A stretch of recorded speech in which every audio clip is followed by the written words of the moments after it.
এখনকার প্রতিযোগিতামূলক বাজারে আসলে শিক্ষার্থীদের শুধুমাত্র পড়াশোনা দিয়েই আসলে এখানে এগিয়ে থাকাটা একটু ডিফিকাল্ট হচ্ছে।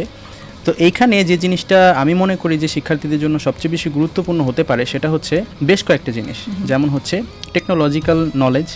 আপনার হচ্ছে জানতে হবে যে আপনার কোন ধরনের সমস্যা বা ডিজিটাল প্রবলেমগুলো আপনি সলভ করবেন কোনগুলো সফটওয়্যার দিয়ে, কোন সাপোজ এআই দিয়ে, এআই এখন চলে এসেছে অনেক। হ্যাঁ, সো প্রত্যেকটা জায়গাতেই কিন্তু আপনার এই জিনিসটা লাগবে। এছাড়া আপনার হচ্ছে যে যোগাযোগ দক্ষতা বা আমরা যেটাকে কমিউনিকেশন স্কিল বলি, সেটাতে কিন্তু আপনার খুব বেশি পারদর্শী হওয়া ছাড়া কিন্তু এখন বাজারে টিকে থাকা সম্ভব না। কারণ আপনি কিছু মানুষের সাথে কথা বলবেন, 4-5 জনের সাথে কথা বলবেন বা 400-500 মানুষও হতে পারে।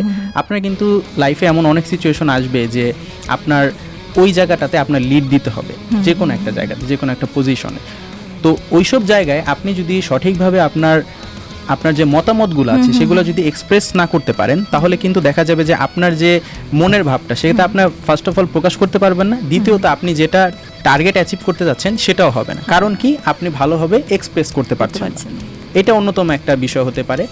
সো আমি মনে করি এগুলা প্রাইমারি এখন ডিমান্ড হয়ে গেছে। এগুলো আসলে এখন আলাদা করে বলার কিছু নাই যে আপনার যে পড়াশোনা দিয়েই হবে না বা আপনার এগুলো লাগবে, এটা এখন বেসিক নিড।